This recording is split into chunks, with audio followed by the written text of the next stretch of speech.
Well, thank you all very much for coming out on a really nice Saturday evening. We have some possible difficulties with our projector this evening. Our most excellent assistant, Jeff, has gone home to get his projector. He projects a half an hour for his projector.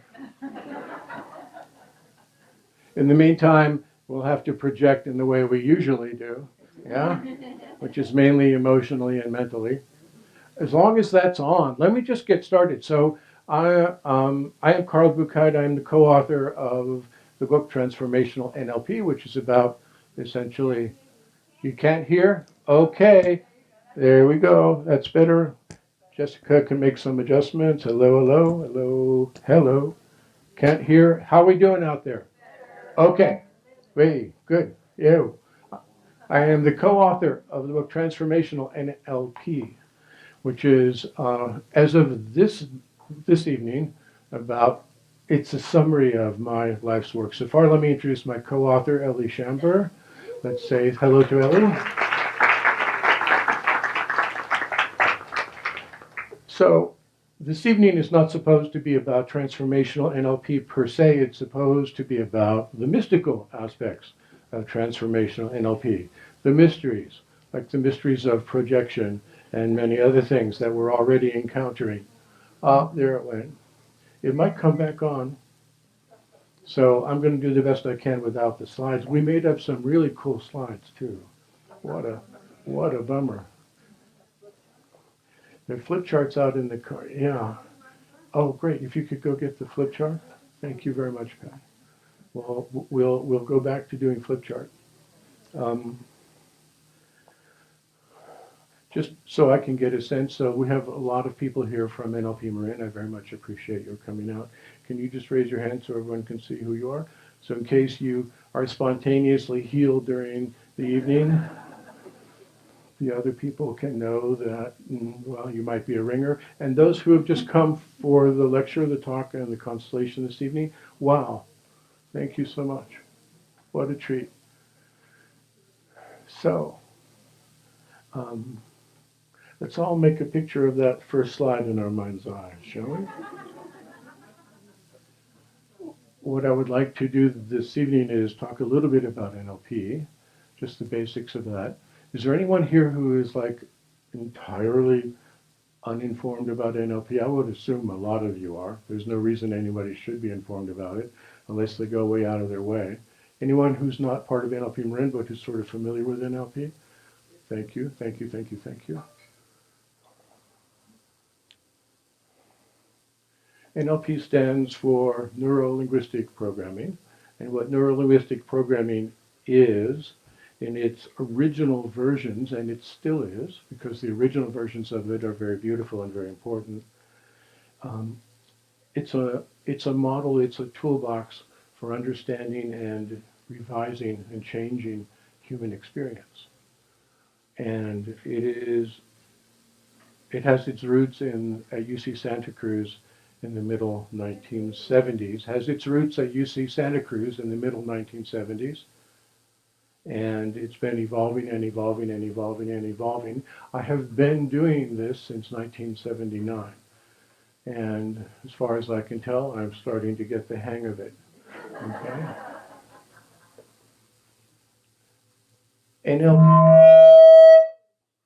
We found the limit. Okay, thank you, Jessica. We found the limit. NLP per se is not, or at least it was not supposed to be a mystical endeavor. The people who first started assembling this toolbox, this very brilliant toolbox that allows us to get access to and change the patterning, the programming that generates human experience, the people who were originally working on this didn't have very much attention on anything beyond the physical. That would not have been of interest to them. There were a lot of people around them who did, however, and over the years, we've continued to open that part of the spectrum, so to speak, and to pay a lot of attention to it. So Without my slides, just let me take a moment here and assemble my, my thoughts just a moment. I've never done slides before precisely for this reason.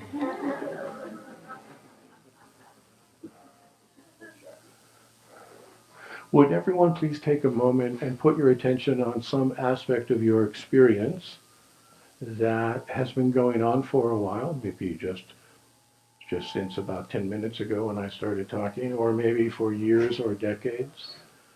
Could you take a moment, please, and put your attention on that unwanted experience, whatever that might be. So this, ideally and unfortunately, is something in your life that continues and that you do not want to be experiencing. Then take your attention off that, please. And if you would, can you put your attention on something related but a little bit different? Would you put your attention on something that you would like to be experiencing and you're not? It just doesn't catch fire for you. It just won't hold. You just can't make progress with it, or you start to make progress and very, very quickly your interest and your attention kind of dies away. All right? Take your attention off that, please. Just one more of these. Everyone, cleansing breath, everyone. Okay. Would you put your attention on something, some aspect of your life that's important to you, that maybe is even very precious to you, and that works really well for you? Okay. Now, and then let go of that attention, please.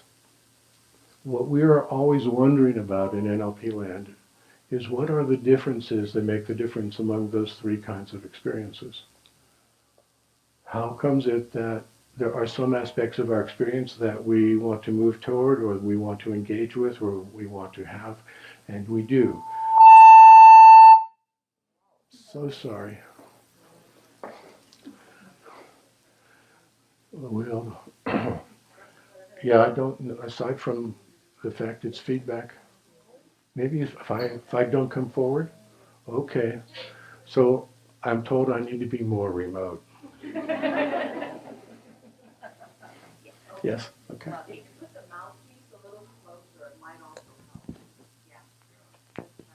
Okay.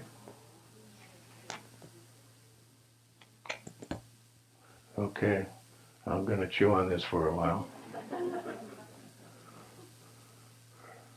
What are the differences that make the difference among these kinds of experiences, where some of our experience we can move toward really well and it just happens and it opens for us very beautifully, and that which we need to encounter, we encounter pleasantly or unpleasantly, but productively eventually, and who it is we need to meet or want to meet and want to engage with, that just happens just fine. And then there are all these other contexts in our life that are just kind of snake bit, right? They do not move, they do not work. Neurolinguistic programming is a modality for getting access to how it is that our brains, and this is what I'm going to call local experience, local phenomenon, local information. It's a modality for getting access to how our brains are generating our experience inside, in the conventional understanding that we all have an inside that's in here, and then there's an outside that's out there. What I would like to do this evening is to start with this bit that's inside and gradually transition to the part that seems to be outside, and then transition just a little bit more to the place where there is not a distinction between the inside and the out there. Not in terms of our capacity to do two incredibly important things, which is, one is to have our experience, whatever that might be, and the second thing is to choose about that experience in case we want a different experience. So step one is to choose what we would like, and step two is to have the experience that comes from that, and step three,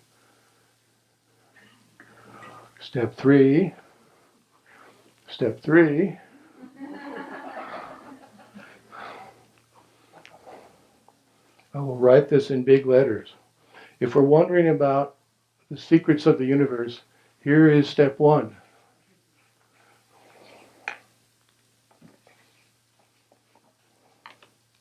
Choose what we want. We'll be back to this. I'll just get this up here right now to start with. Thank you. Step 2 is take what we get.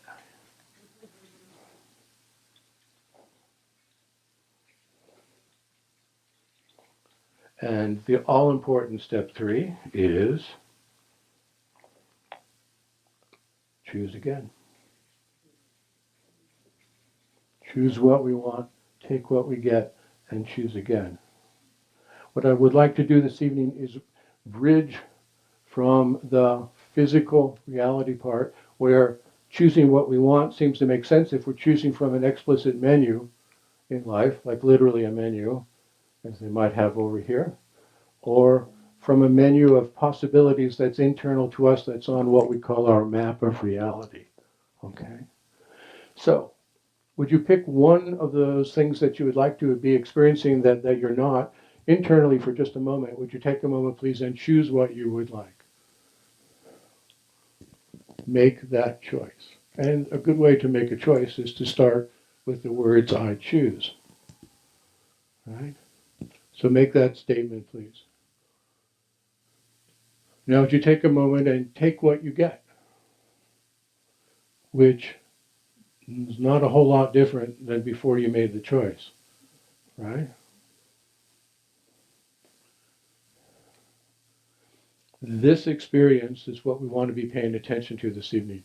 And step 3 on this is choose again. So would you take a moment and choose again? Now let's just run through that really, really quickly as if you were a normal human being. Please choose what you want. Formally choose it. Step 2, take what you got. Right? And now on step 3, choose again. But just imagine for a moment you can choose as if you were choosing with more authority in this universe, as if you were choosing from a place of greater respect in this universe. Just imagine that for a moment. And then put that on pause and come on back. Let's start with human beings and their brains. Okay? Would you locate your brain, please? Now, one of the things about being human that not too many people get told about, but it's really, really, really important, because human beings are creatures who are famous all over the galaxy for being fairly miserable a lot of the time. All right? Fairly. Not entirely. Actually, as far as I can tell, we are not that well designed or equipped for happiness. We have a way of describing our courses in our curriculum as a course in the art of enduring happiness. All right? With all of the double entendre in that being relevant. We don't seem to be set up to endure happiness very well, and it's because what we've got is 4 brains going on. I'll write this as large as I can.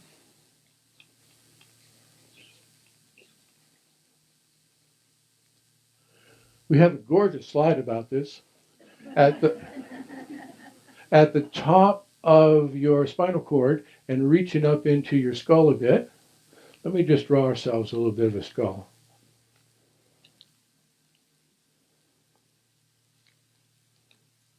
Let's see here. There'd be some spinal cord, and there's the front of the head, and there's the back of the head.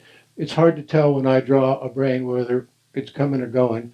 In this case, this brain is pointed that way, all right? So, a reptile brain delivered to us intact and beautifully functional by Mother Nature. A reptile brain is this part kind of down here. It is the oldest in evolutionary terms for obvious reasons. The reptile brain does not know it's a human. It's not a human. I think that it doesn't know, in the case of of us, I think it doesn't know that it is part of a human being, right? It has a function, and its function is physical survival in a very no-frills kind of format. It measures its success by heartbeat and blood pressure and respiration, right? That's how it tells it's doing a good job. If we are breathing and moving about, not even that necessarily, if we are breathing and our heart is going, then our reptile brain, as far as it can tell, is doing a very, very great job. Stacked on top of that, there's what's called the Paleomammalian brain, the old mammal brain. Now, the observation is that Mother Nature has built our neurology the way that the Microsoft Corporation used to build software, all right? Which is it starts with something kind of rudimentary that gets the job done, and then over the decades it adds new layers, except in our case it's a lot longer timeline than decades. The old mammal brain does something that the reptile brain can't do, and what that is it adds in primary emotion.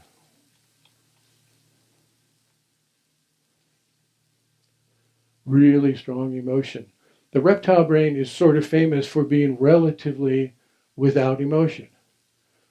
The reptile brain operates the way people do in the classic mafia movies that we've all seen, right?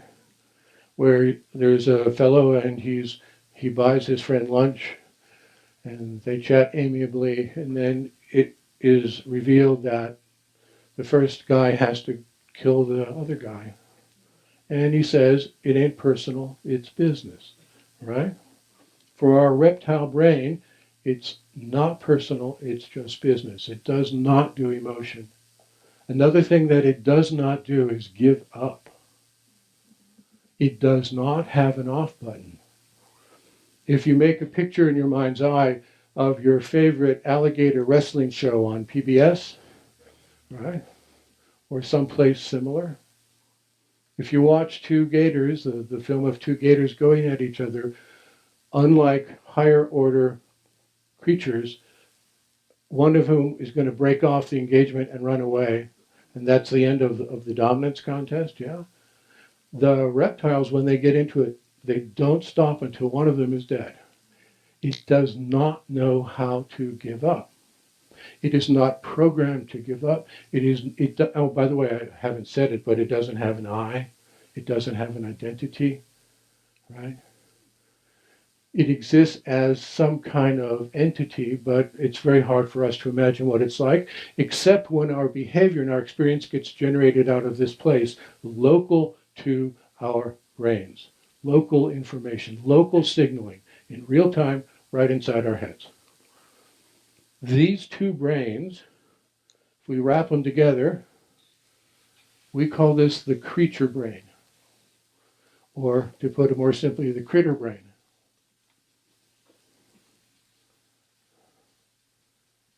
The critter brain is designed, well, the joke in the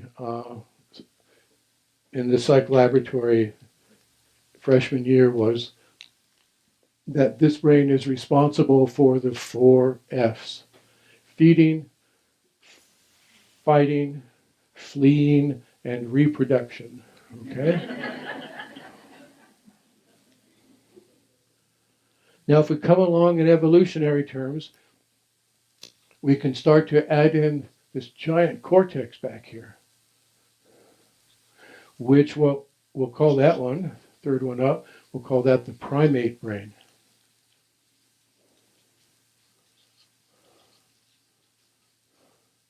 And this one has lots of emotions. This one probably has a sense of identity. Certainly looking at high primates, the ones maybe slightly lower than us on the totem pole, maybe not so much lower, maybe even better off, who knows. These have a sense of community and a consciousness of hierarchy and status, right? Most things that go on in most offices on most Monday mornings boil down to what are called primate dominance dynamics, right? Who has the new ficus plant, right? Why don't I have a new ficus plant?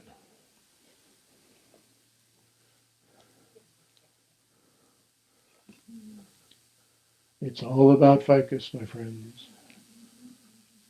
And then in front here, let me just write this up here. Actually, everybody try this. Take your hand for a second, just kind of plunk it over your head there. That's your frontal cortex, just about every place that's underneath your hand. This gets very, very involved, and it gets cooking big time in higher order mammals, especially social mammals. And then right in the very front, I don't know if you can see that back there, right in the very front here, there are what are called prefrontal lobes. Many of you have read about this because it's in the news a bunch. It has to do with attention deficit and what's called executive function and some other things. Here comes Jeff. Yay.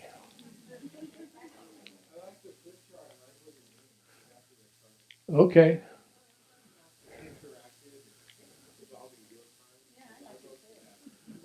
Who needs those dumb old slides? Yeah. What? Oh, yeah. No, Jeff, thanks very much, but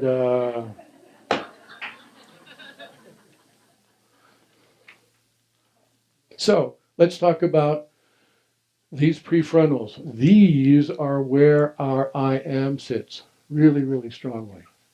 Like the most human, the most intimate, immediate experience of I am. The I am that we have this, that we are a self here. And also there's an I am not in there.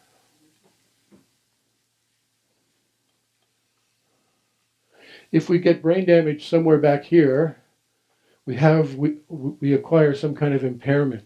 We have impaired speech, we have impaired movement, right? But we are still us. We are still ourselves. We are ourselves with impaired speech or impaired movement. If brain damage occurs here through disease or trauma, then the I am of us changes. We become a different person. You know, our sense of self and pretty much everyone else's sense of us changes pretty significantly. So let's count them. We've got the prefrontals, which are part of the frontals. We've got the primate brain, we've got the Paleomammalian brain, and we've got the reptile brain. Reptile brain is doing survival. The Paleomammalian brain is adding in emotion and computations of belonging, shall we say. The primate brain is really doing high-level belonging and dominance and cooperation and so forth. And the frontals, especially the prefrontals right here, which are why we have vertical foreheads and the other creatures don't, is because either the aliens or Mother Nature or evolution or something fairly recently, within the last couple 100,000 years, activated that chunk of our brain. And our foreheads all had to go straight up and down to make room for it.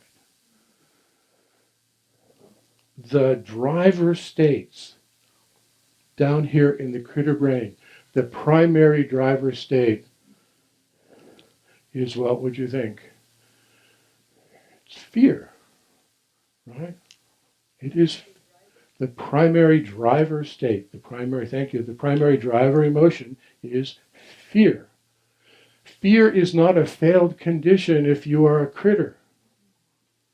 Fear is what keeps you going. You don't have to account for your fear. You don't have to share about it. You don't have to work on it. You don't have to confront it. You don't have to accept it and dialogue with it. Fear is your friend. It's what keeps you going. The primary driver state for this part of us, which, by the way, the people who notice these things, is hooked into the heart center energetically. And when we start to go non-local in a little bit this evening, we'll be doing that from this part of us and this part of us, from these prefrontals right here and from our hearts. The driver up here is love.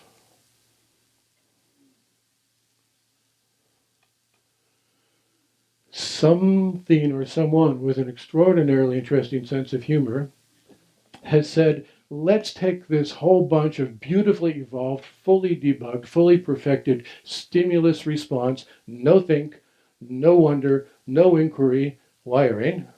Stimulus response, if it kept you alive, then it keeps you alive forever. Let's take that wiring and let's put it into a system where the primary criterion is belonging, but belonging mediated through the heart, as opposed to belonging mediated through fear, which is if you're a antelope on the savannah there in Africa, or wherever the antelopes are hanging out now, you want to make sure you stay with the other antelopes, right? If there were an antelope somewhere in the midst of the past that said to itself, today it's coming from this part of itself right now, it's not actually going like this, but let's imagine it were reaching to its heart, and it was going to say, today I'm going to push past my fear. I'm going to confront my limitations. I'm going to presence myself with my other creatures. I'm going to go over to the water hole at 11 o'clock this morning, because that's when the lions come down to drink. I'm going to get past some serious limitations built into being this creature. Now, what a beautiful, extraordinary, just kind of avatar antelope that must be. But for obvious reasons, those genes are not passed forward very well.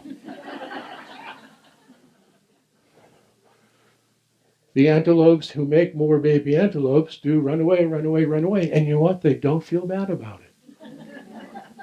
They don't. If one of them thinks that there's a lion around, and all the other antelopes react and respond, and they all bolt all the way across the savannah, and there turns out to be no lion, nobody makes fun of them.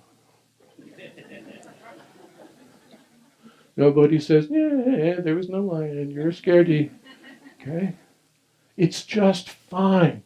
You know what bothers this creature? Is the fear is not a problem, not in any way. What bothers that creature is not being able to get away. That's a problem. So, something with this great sense of humor has taken that stimulus response, repeat, repeat, repeat, repeat, repeat. It's not even lather, rinse, repeat. It's just repeat, repeat, repeat.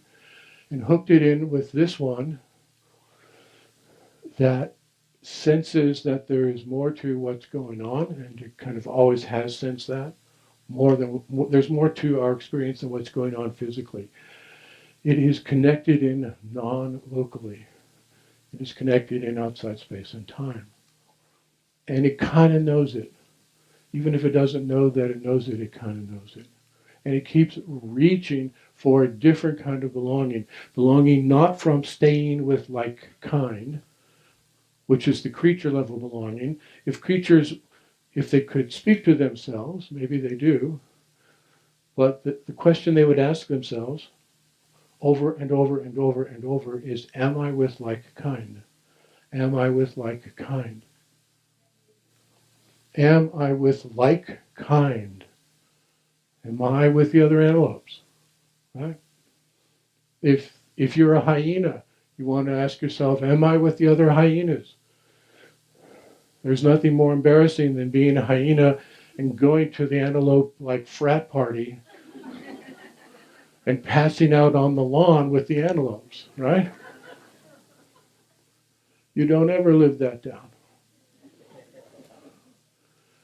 So let's imagine that part connected to that part, the heart.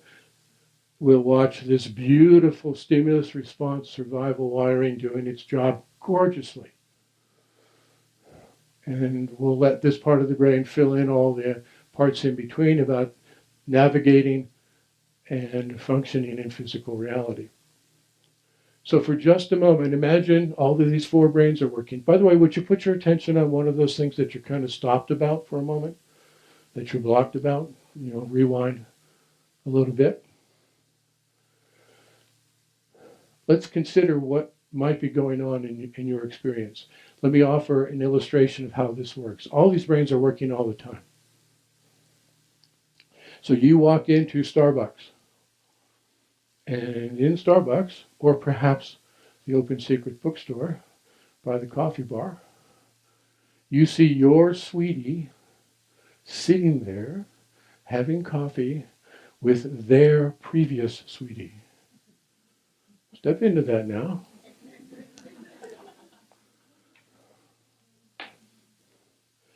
What does this brain want to do?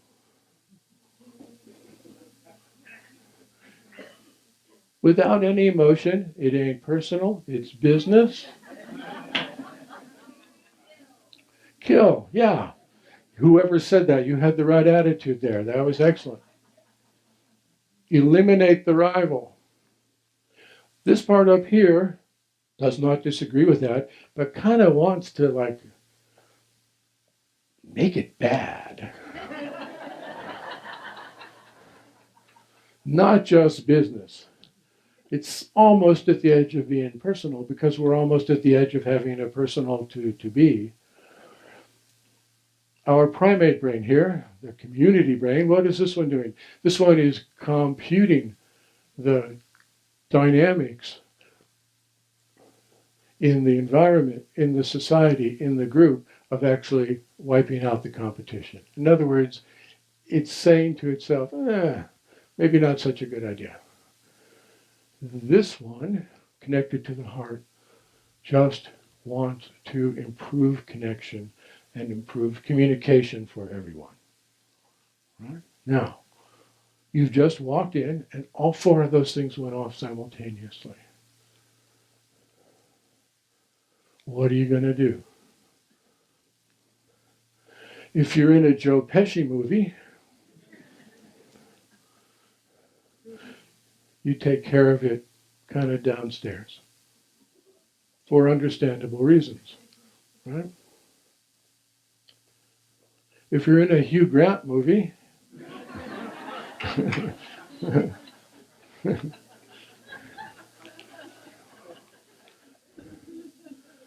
those two guys should go on a victory tour or something.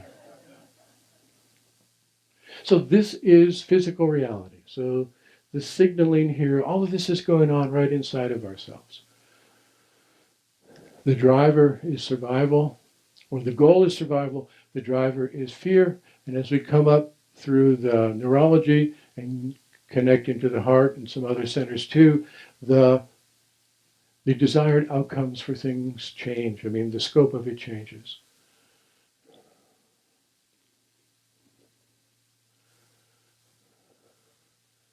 Jeff, are we?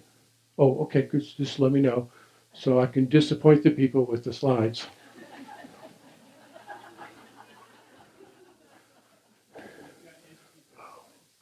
We've got entities and slides? Okay. And ever since you said that, this was great. I feel much better, thank you.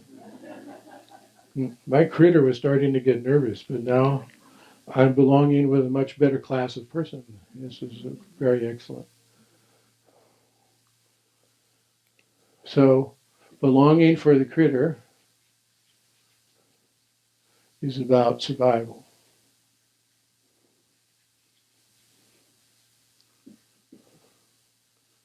Belonging for the human is about what?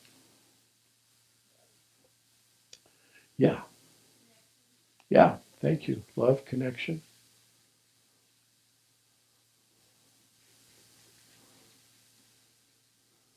Except when the critter's taken over, right? Which it does all the time because that's its job. Love and connection. Now, let me just pause and introduce one of our first principles about human beings. The wording of it is like this, and there is a not so handsome slide about it. Some of these slides you'll be able to tell someone worked on quite beautifully for a while, and some of them you'll be able to tell I made them up at 4 o'clock this afternoon.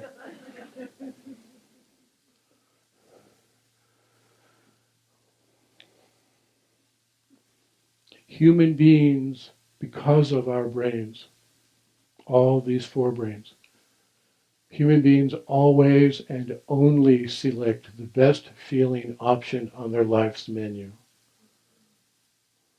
Let me be a little bit more specific with that. We always and only select the best feeling option that is available on our life's menu at the moment, and the next moment, and the next moment, and the next moment. No one in this room is any good at selecting the third best thing on the menu in the restaurant, right? None of us has ever gone into the restaurant with the intention, with the goal of selecting the third best thing on the menu. Unless we have like $100 bet with our friend about whether we can do it. Okay? In which case, the best feeling option on the menu, not the menu in the restaurant, the menu inside us, is winning the $100. We always and only move toward the best feeling option on the menu. No exceptions ever. Ever, ever, ever, ever, ever. So in a sense, and this sounds really heretical, and it makes me proud to say it, because our system, the whole system of us, heart and all the brains, is always selecting the very best option on the menu in the moment.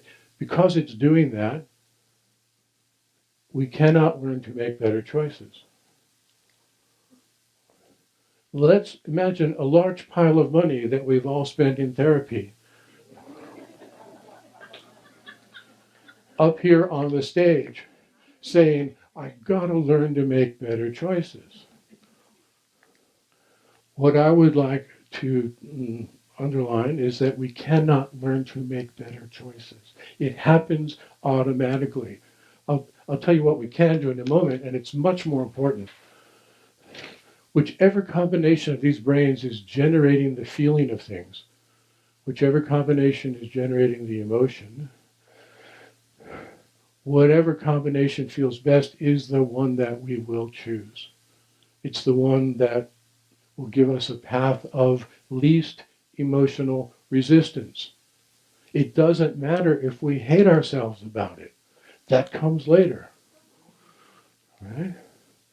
The 2 empty Haagen-Dazs containers in the morning comes later. We always and only select the best feeling option in the moment. The person who faces down the Haagen-Dazs eyeball to eyeball in the freezer, right? It's a moment of truth, right here. Telling yourself the truth. And who leaves the Haagen-Dazs in there, and then does a little victory dance, okay? They do that because their attention, and we're going to come back to this word attention, their attention is going to someplace in their future where something feels really good. And that good feeling that's coming in from that future, that apparent future, into their apparent right now, that makes it easy to leave the Haagen-Dazs alone, or at least it makes it manageable, okay? We always and only select the best feeling option that is available on our menu. This is part of our creature level survival belonging. We cannot learn to make better choices, but here's what we can do, and this I would like to just sort of slide in as a sub-theme for this evening, if I may. What we can learn to do is we can learn to add more and more good or better choices to our menus, right? If we have a better choice, and better, what does better mean right here? It just means it matches our criteria, whatever those might be. However we learned them, inherited them, studied them, were infused with them, however that occurred, we can add more and more and more better choices to our menus, and then we will automatically move toward those choices. There are so many aspects of our lives where we do that anyway right now, right? In fact, for the people in this room, just about everything we do, not entirely, but just about everything we do, has a menu or involves a menu that is rich enough in possibilities and choices that the the direction we go, the least resistance emotional path that we always follow, has on it positive things. And we generate positive experience. And we belong in a world where things can be positive.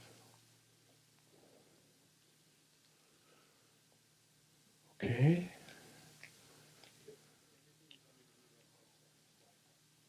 Okay. Slide 1 is not on my menu.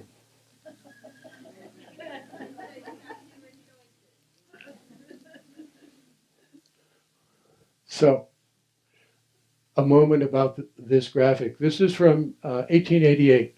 It is called the Flammarion engraving. It's by a fellow named Camille Flammarion, who was the scion of a French publishing house. And actually, if you want to see the original version of it, it was just a black and white woodcut. And now watch this. I've never done this before in public. There it goes. Yay! That's the original version. And a zillion people through the years have worked on finding ways to put color into it, which is kind of cool. Yeah. But what what we're looking at here is a rather nice world. And I'm told I have a laser function. Ooh, look at this very nice world. We got a castle, we got some trees, we got a nice sun, we got plants and flowers. There's nothing crappy about this world. And yet this person, who should just be having lunch with their friends right there, no, they're all curious what goes on over here. What we want to do this evening, and we're going to do a systemic constellation, probably in the form of what's called a family constellation. We'll do it, I'm going to talk for a little bit while longer, then we'll do a little question and answer if you have it, then we'll take a little break, and we'll kind of reset and do a constellation. If you don't know what that is, I will explain it all as best I can. This person insists on popping themselves out of space-time and checking out what's out here. The point I want to make about this slide, which is why I really like this slide, is this person is not in renunciation of life, right? They're not trying to transcend the pain and the mud and do what we call a spiritual bypass, which is this bypassing physical reality and trying to hook up with something that gives them better feelings. Because the best feeling they've got on their menu comes from out here, not so much in there.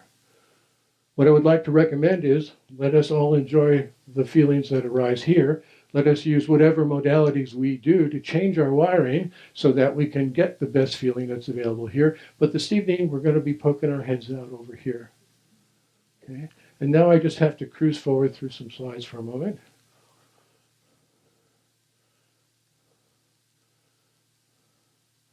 There it is.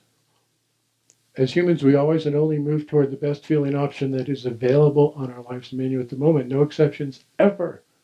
So if you are even remotely cranky with yourself for making those crappy decisions, right, that Yugo that you bought in like 1985, right, just understand, sure, thank you. That was the best feeling option on the menu. Is that better? A little more? No exceptions ever. Anyone who's cranky with themselves for making bad decisions, I'm going to ask you to kind of retire that. That crankiness you have with yourself, that recrimination, that regret stuff, that's the best feeling you've got on your menu, best option on your menu at the moment. We would like to replace that with something else before we're done. Ho! I want to see that again. Whoa. So here's our 4 brains. You can count them. 1, 2, 3, 4. So there's our reptile brain. Yeah, it's got some information there. Yeah. And there's our Paleomammalian brain. My drawing wasn't too far off. All right. Where is that drawing? I actually drew this once in an introductory workshop, and one of the people attending was a neuroanatomist at Stanford. And, I was feeling a little uncomfortable about that. And I said something about that. And he came up at the break. He said, "That's actually pretty much how it is," he said.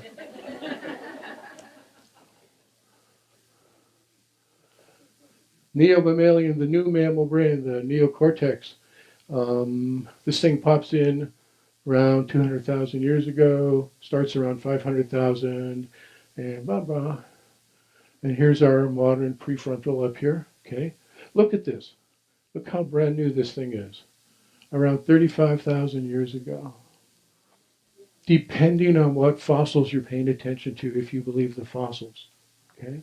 And there's them that don't believe the fossils, right? So we get all kinds of cool stuff from this, and we also get the ability to imagine it being worse for ourselves and worse for others, and better for ourselves and better for others. These brains are in charge of survival patterning. Here is our second first principle. We have at least two first principles. You cannot have too many first principles. The experiences we learn to survive become the experiences upon which our continued surviving will depend. So please pick out something you are really, really cranky with yourself about. I mean, like really cranky, like major failing kind of territory. If you don't have one of those, I will buy you a latte. And then I'll accuse you of being ungenerous. And then I won't have to buy you a latte.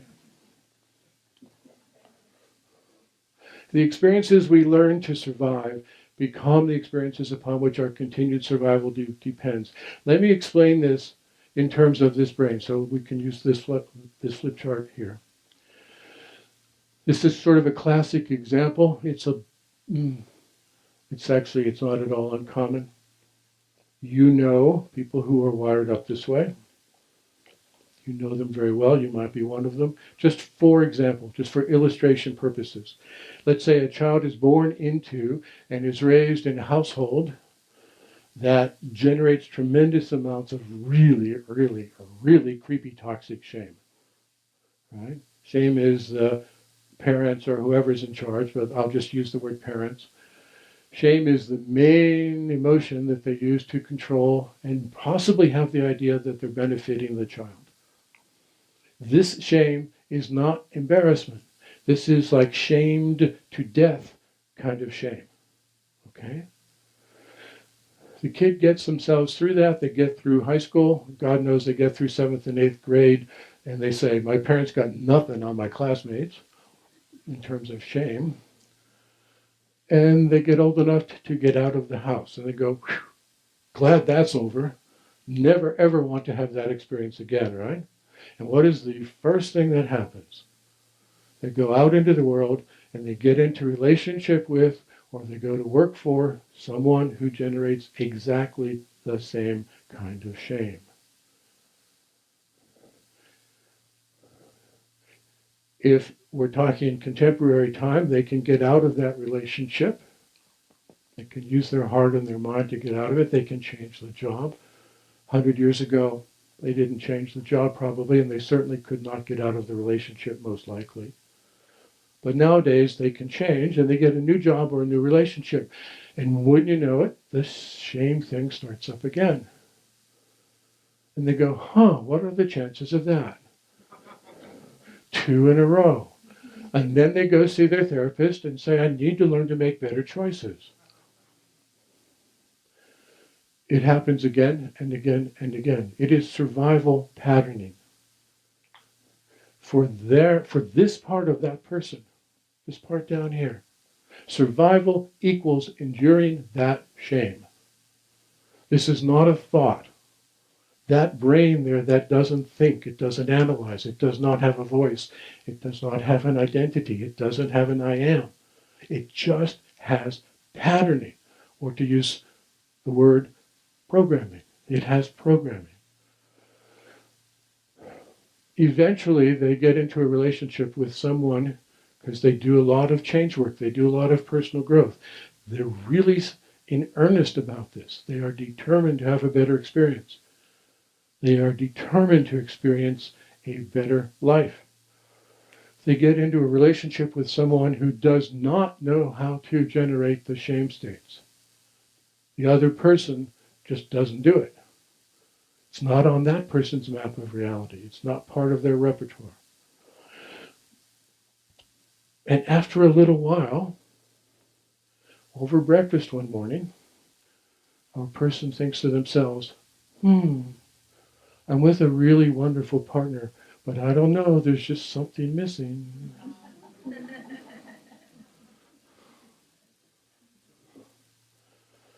I mean, I've been working with individual clients and couples and clumps of random people who on the sidewalk for like coming up on 40 years.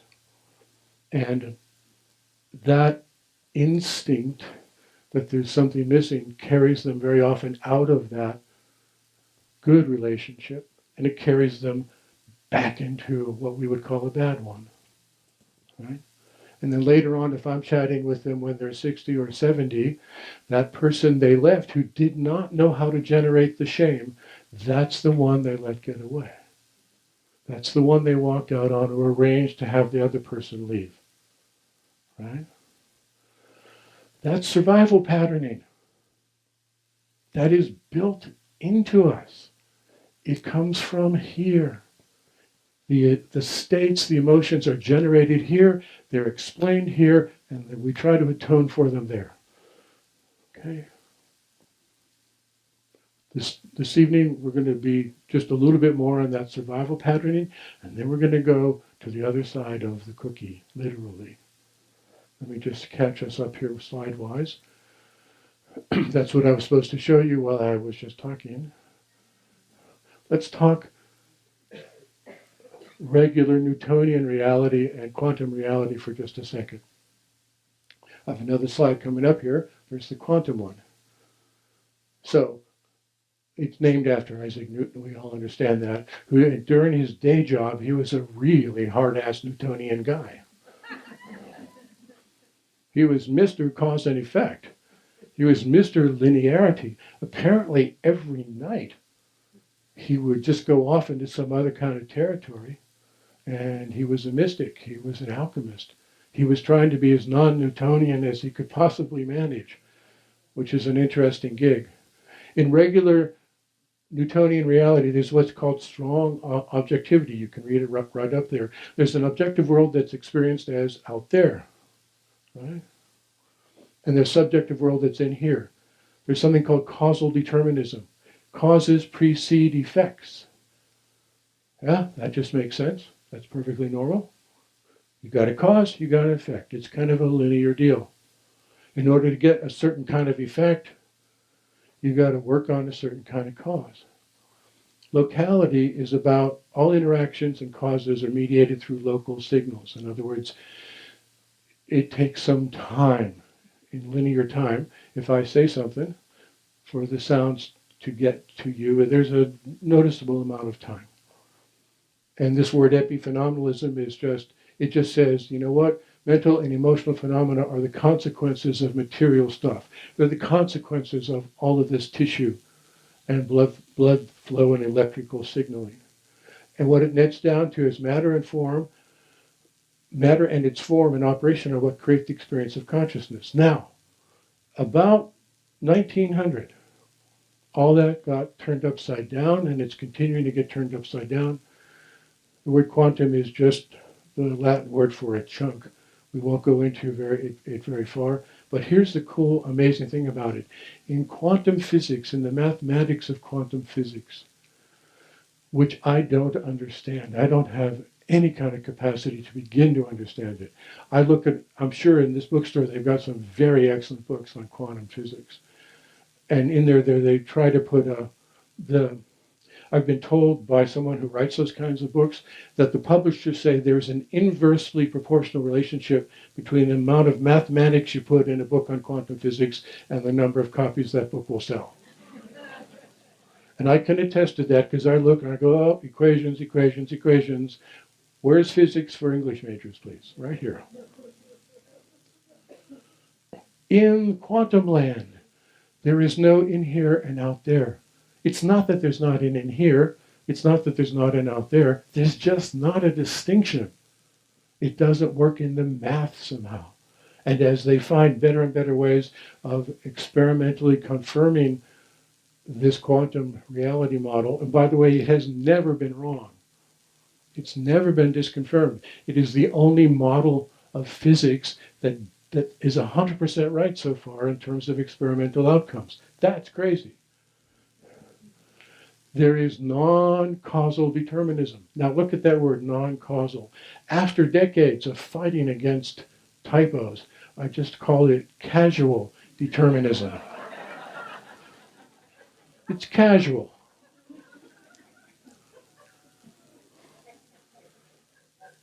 Causes do not necessarily precede effects. They might, but they might not. Effects can precede causes. Effects can select their own causes. Ooh. Would you please think of an outcome, an effect that you would like in your experience? A little while ago, I asked you to choose what you want, take what you got, and choose again. And a little bit, I was suggesting that when you choose again, you can do it with more authority. Right? Just because you made the choice the first time. Making choices aligns little tiny things in the universe.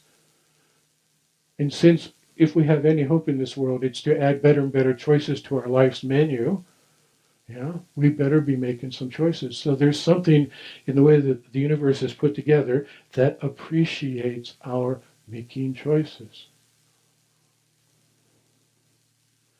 Non-locality. This is the instantaneous spooky action at a distance. What Einstein mainly complained about. He didn't like this stuff at all, right? He spent the better part, the second half of his life trying to disprove it.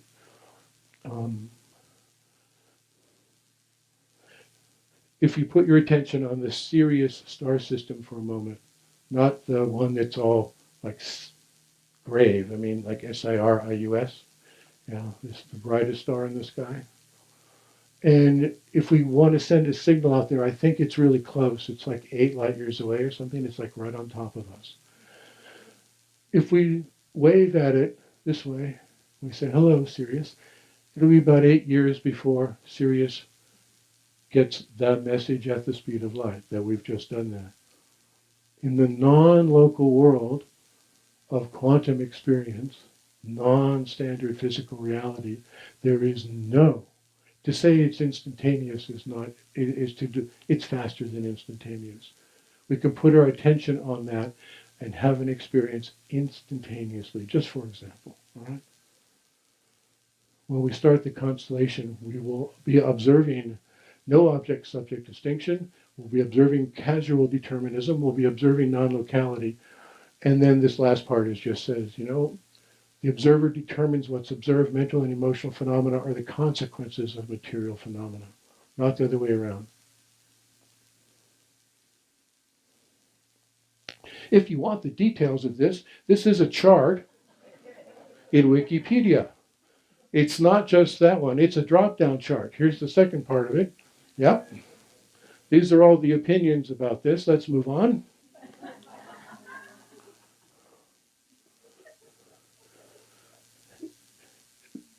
In the Newtonian model, we collect and process some of the information that's already out there. Well, we do our best. In the quantum model, we experience the reality we are observing for and never anything else. In this model, observing equals creating. When we make a choice, we are making an observation. It is an observation of that which is not so yet, because we are creatures in linear time. And if we are going to be able to belong here, which is the main theme from this moment forward this evening, if we're going to be able to belong here in human terms and creature terms, We have to be of like kind. We have to be like the other creatures, our kind, right? This is a very beautiful thing. It has some disadvantages and it has many advantages. Observing equals creating. Please put your attention on what you would like and make the choice.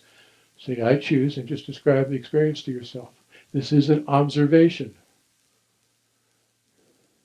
Instantaneously, it is so somewhere, and then we have to work on making it available here. Beliefs. In the Newtonian model, beliefs are the artifacts of the pattern firing of prepotentiated clouds of associated neurons throughout the brain. Yeah, I believe that. Quantum model. Beliefs are the actions of consciousness that determine which realities are available to be experienced. Quantumly, our beliefs determine the world that we are in, from which we can pick and choose experience. It doesn't make any sense, except it works in the math like crazy, apparently.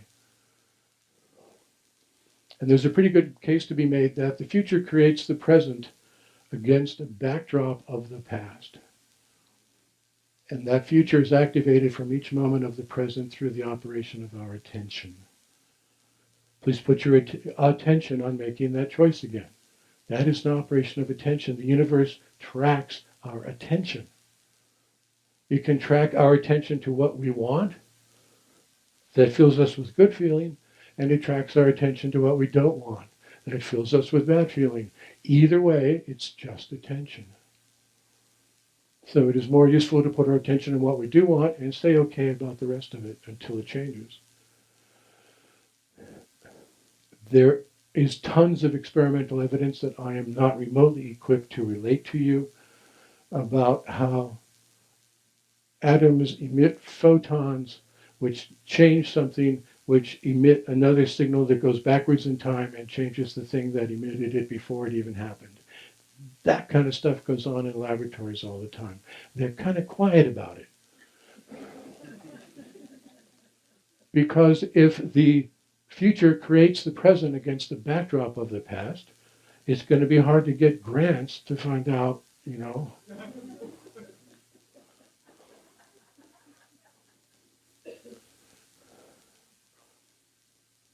So this is the main point now as we change gears and head toward a constellation this evening. In 1977, I ran into and was amazed and overjoyed and privileged to be part of it, of this little tiny channeled phenomenon. And the channeled entity, he used the pronoun him, himself. He called himself Cascafayette. And I asked one time why he had that name, and he said, I don't know, I think it's kind of cosmopolitan, don't you? In 1977, I encountered this definition of human suffering from Cascafayette.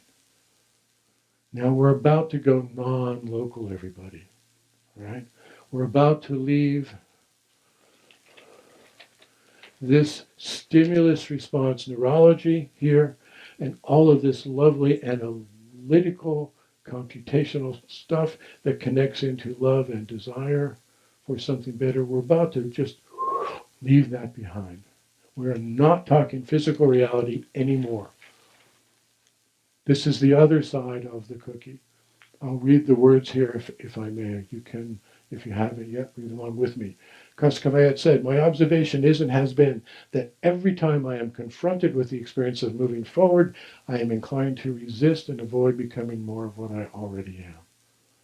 My experience has demonstrated to me that every time I am confronted with moving forward, I am also confronted with allowing someone else to stay where they are. That part, right, is what we're going to be dealing with for the rest of the evening. The difficulty we have in permitting ourselves to move forward when it seems to be a violation of love to do so. And if you don't think you've got that going on, you buy me a latte and I will explain that to you.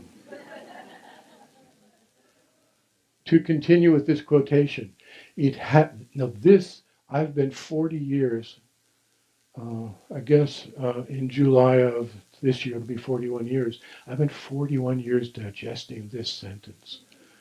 It has been in discovering more and more workable ways to reconcile the illusion of conflict in this dilemma that has contributed the most to my own conscious evolution. To be more direct, my experience is that the source of suffering is in the ways we suffer for other people in an unworkable attempt to say, I love you. When our brains aren't stopping us with fear states, which is their damn job, all right? Let's not make them wrong about it. When our brains are not stopping us with fear states, our hearts, it's a non-local part of our heart. I've been struggling to find ways to talk about this for a really long time. It's a non-local expression of the heart.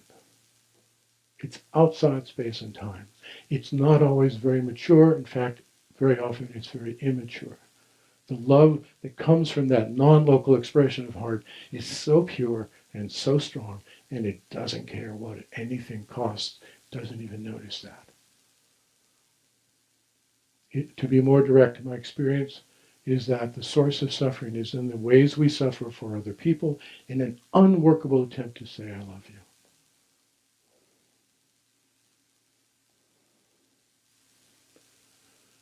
This is what we call devotional patterning. The brain does survival patterning, belonging in the sense of physical survival here in the world. And we can argue about it with ourselves in our minds. And we can plot ways to be a better person and think more well of ourselves and others and so forth. And that's very beautiful and that's very important. And every little bit of that makes a difference.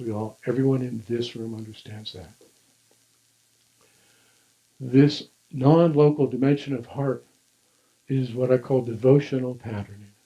The terrible things we do to ourselves, terrible things sometimes, in an unworkable effort to say, I love you to someone else.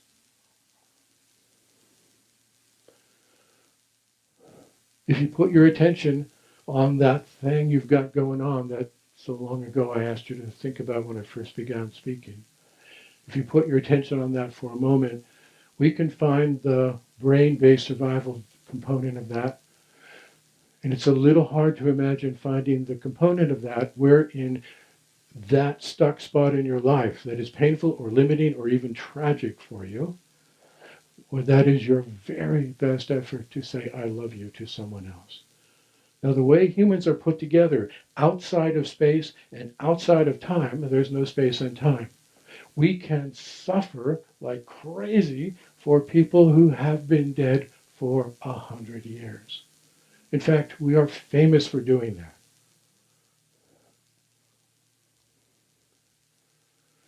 Here it is.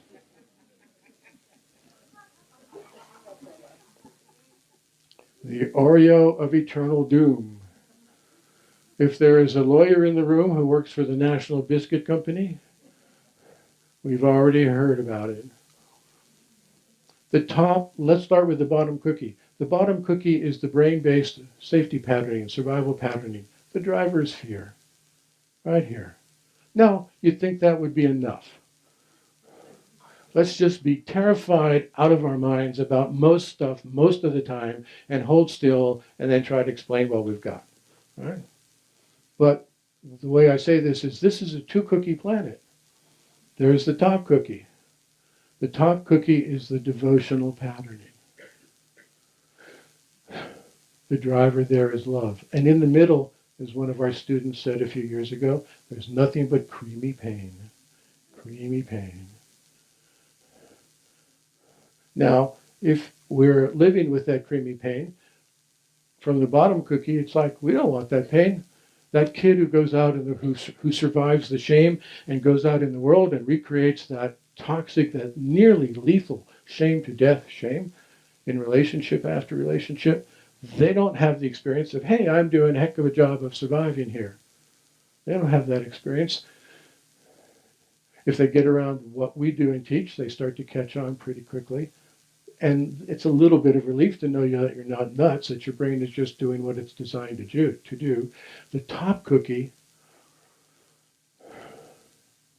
whenever we are confronted with moving forward, we are also confronted with allowing someone else to be where they are, is how we say it these days. Whenever we're confronted with moving forward, we are also immediately confronted with allowing someone else to be where they are. I'm sorry? Thank you. Whenever we are confronted with moving forward, we are also confronted with allowing someone else to be where they are. Maybe more than one someone. And again, the non-local part of this, the part of this where this leaves physical Newtonian reality and goes all quantum, is that that person we are suffering for may not be alive. In fact, very often they're not. In fact, most of the time they're not. These two cookies stabilize the creamy filling. Now, we all know that you can eat an Oreo. No one eats an Oreo by just biting right into the Oreo. That's just wrong. You always separate the Oreo, and then you have a cookie, and then you have the creamy part, and then you have the other. There are planets where they only get one cookie in their Oreos, right? Those planets, they say, are easier to recover your sense of authority in life. They're just easier. 2 cookies is confusing. One last thing here about devotional patterning. There's the name of that channeled entity from the 70s, Casca Fayette, who offered that definition of suffering, which completely changed how I was making sense out of my experience, and very quickly how I was working to make sense out of the experience of the people I was working with. This woman, Anne Schutzenberger, she is French. The book, her book is entitled The Ancestor Syndrome. I'm sure there's a copy of it somewhere here in the Open Secret Bookstore. The Ancestor Syndrome. She has documented, she's an academic, and she has documented the eeriness with which, just for example, on memorial days of various kinds, like not our holiday Memorial Day, but on a certain day of the year, someone in the family always has a car wreck, someone in the family comes down with a bad diagnosis, right? These things are inherited patterning. And she's tracking that. She's not relating it much with the family soul. The family soul is this man, Bert Hellinger's, well, this is his main contribution, a remarkable man, the man who evolved the family constellation format that we'll be working with in a little bit, just a couple minutes. Well, actually, we'll take a break in a couple of minutes, and then we'll start in about 10 minutes after that. I first saw Bert Hellinger in about 1997, a little more than 20 years ago now, I guess. And I had been working since the very, very early 1980s to find a way to get NLP, neuro-linguistic programming, to get that toolbox, that brain-based toolbox, to be able to identify and work with and correct and create relief and healing in this non-local, trans-dimensional suffering, Casca-Fayette style suffering. I was trying to get NLP to be able to do that, and I made a lot of progress. And some of what we teach in some of our classes is a consequence of that. But then in 1997, I saw this fellow, Bert Hellinger. They flew him in from Germany. I saw him do the first family constellation I had ever seen. And in the first 30 seconds to 1 minute, I mean, Shakespeare has the term being pole-axed. Poof. I was pole-axed by what he was doing. The thought, he said, oh my God, this man has a way of explicating and I hope revising this devotional pain. The terrible things, the limiting things, the terrible things we do to ourselves in an unworkable effort to say I love you to someone else. He has a way of figuring out what the heck is going on. And he has a way of making corrections. And the corrections are made, and we'll do them here, they're made in space and time right here. But the cool thing about a constellation is it doesn't happen in space-time. It is an entirely non-local event. Time has no authority. The effects that already exist in a constellation have no particular seniority. They are changeable, and they are changeable retroactively. If that makes any sense. Because as I said it to myself, I said, what does that mean? So let me pause here. Are there any questions before we take a break, change gears, and set up to do a constellation? Please.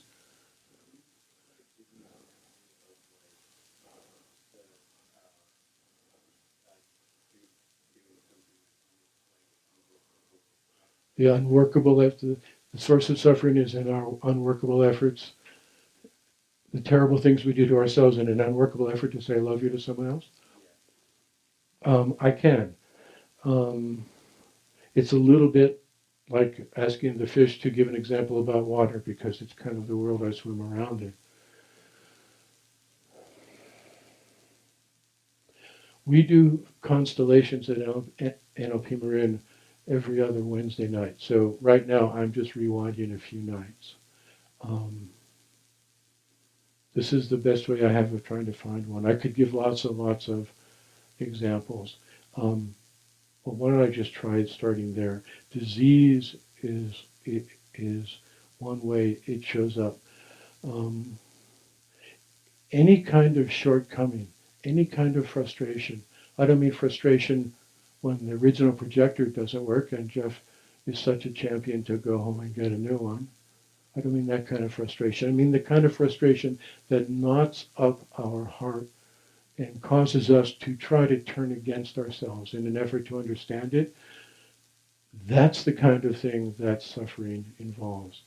Let me ask Pat Finnegan, who was there on Wednesday night. Do you remember? Well, what did we do?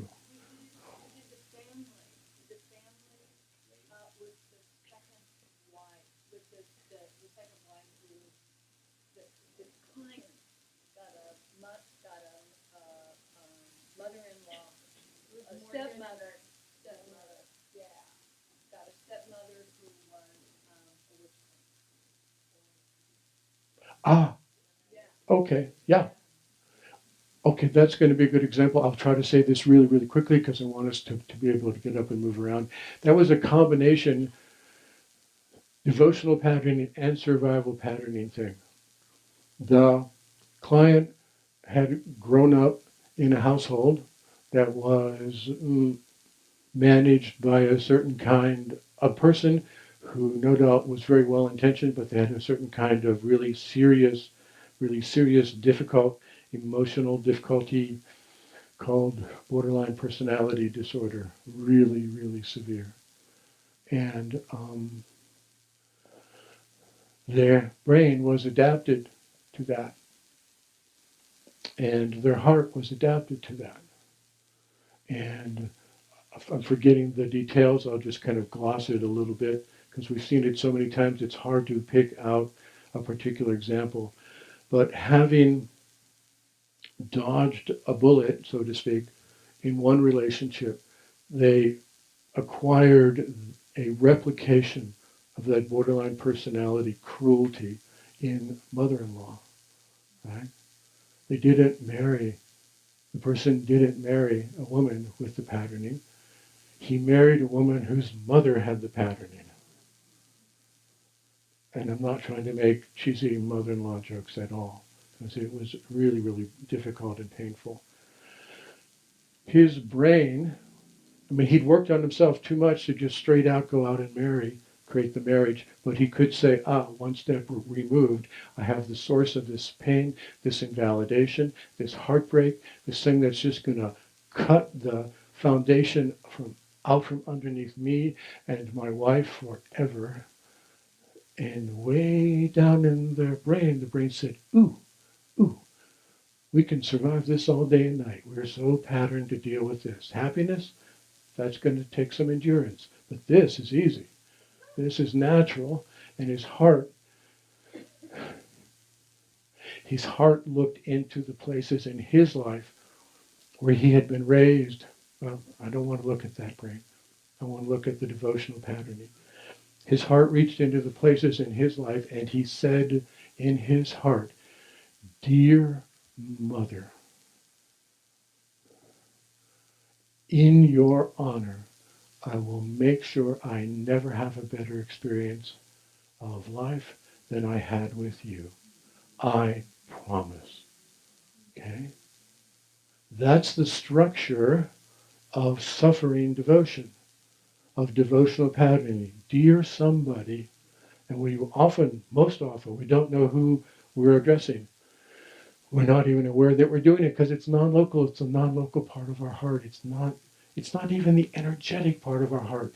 That's a little bit local.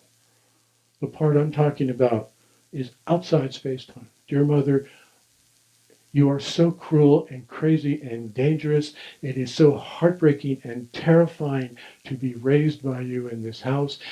This is so not okay that in your honor, I will make sure it never gets better with anybody else. P.S. I've done way too much therapy to actually marry someone like you. So I'll do a cushion shot. I'll pick it up in the in-law territory. And then I'll deal with it all my life. As I watch my wife's heart be broken and terrified by her mother. That's a little example. Anything else before we take a break and move about? Okay, so let me just see what time it is. It's 9:35 roughly. So 8:35. Hey, I'm not nearly as...